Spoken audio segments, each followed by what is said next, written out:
कहना चाहता हूँ कि माननीय मोदी जी की सरकार ने, हमारी केंद्र की सरकार ने और कृषि मंत्री नरेंद्र तोमर जी और पीयूष गोयल जी लगातार वार्ताएं किसानों को आमंत्रित करके की है। जब आंदोलन प्रारंभ किया और आंदोलन का कोई औचित्य भी नहीं था, मैं तो पहले भी कहता था और आज भी कहता हूँ, इस आंदोलन की कोई आवश्यकता नहीं थी।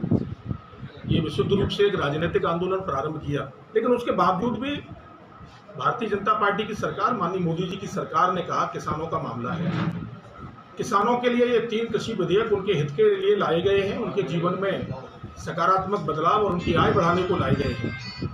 उनको लगता है कि कुछ और किसानों का भला किया जा सकता है, कोई सुझाव उनके पास है तो जो भी होगा उस पर टेबल पर बैठ के बात करके ही हो सकता है। लेकिन किस कारण से और किस जिद के कारण, किस हट धर्मिता के कारण लगातार किसानों के प्रतिनिधि जो हैं, जो अपने आप को किसानों का हितैषी बताने की कोशिश कर रहे हैं, वो किन राजनीतिक दलों के प्रभाव में आते हैं लेकिन बातचीत नहीं करते हैं। और जो भी बातचीतें हुई हैं तो उन्होंने बार बार एक ही शब्द कहा है कि साहब 3 कृषि विधेयकों को वापस ले लीजिए।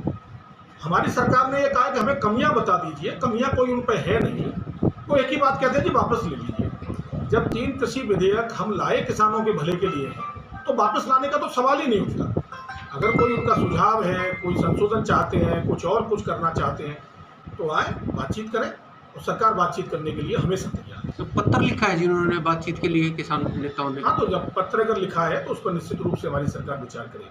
अब संसद घेराव की और प्रदर्शन की भी बात सामने आई है। उनकी योजना वार्ता की नहीं है, उनकी योजना राजनीति करने की है। वार्ता की होती तो कब तक बातचीत होती, बातचीत खत्म भी हो जाती और काम भी पूरा हो जाता। वो तो कभी कहते हैं, आपको लाल किले की घटना याद है? मैं नहीं जानता कि देश का किसान जिसका बेटा देश के बॉर्डर पर रक्षा करने का काम करता है, वो लाल किले पे कभी दूसरा झंडा फहराने की सोचेगा भी नहीं। अराजकता का माहौल करना चाहते थे। उन्हीं के एक नेता ने कहा था कि किसान जब लाल किले पे गए तो उनको गोली क्यों नहीं मार दी गई। ये किसानों की चिंता करने वाले लोग हैं जो चाहते थे किसानों पर गोली चलाई जाए। मैं धन्यवाद देना चाहता हूँ देश के माननीय गृह मंत्री जी को, माननीय अमित शाह जी को और दिल्ली की पुलिस को। इतनी संयमता के साथ इस आंदोलन को उन्होंने धैर्यता के साथ देखा है। किसान क्रेडिट कार्ड पे आपका जितनी खेती है उसके अनुसार आपको ऋण मिलता है, सस्ते दर पे मिलता है। साल भर में जब आप उसे वापस कर देते हो तो फिर आपका रिन्यूअल हो जाता है। तो आज आपको किसी साहूकार के पास नहीं जाना पड़ता, किसी धंधा सेठ के पास नहीं जाना पड़ता, हाथ फैला के आपको ढूंढना पड़ता। ये माननीय अटल बिहारी वाजपेयी जी ने दिया, ये किसी और ने नहीं दिया, ये कांग्रेस पार्टी ने नहीं दिया कभी। और 100 साल के इतिहास में कांग्रेस पार्टी ने कोई ऐसा काम करके नहीं दिया जो गांव की चिंता करता हो, किसान की चिंता करता हो, गरीब की चिंता करता हो। अभी 3 कृषि विधेयक दिए, बेवजह का हुहल्ला मचाने का काम किया गया, चाहे वो हरियाणा में किया गया हो, चाहे पंजाब में किया गया हो, चाहे पश्चिम उत्तर प्रदेश में किया हो। केवल भ्रम डालने की राजनीति है।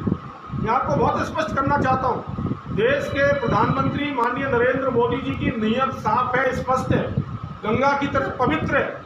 उन्होंने संकल्प किया है कि मैं गांव में रहने वाले लोगों के जीवन के आगे बढ़ाने के लिए, किसान की आय को दोगुना करने के लिए वो दिनों रात काम कर रहे हैं। क्या कभी इससे पहले आपने देखा कि गांव में रहने वाले छोटे किसान को, लघु सीमांत किसान को कभी कोई 2 रुपये की मदद कभी किसी सरकार ने की?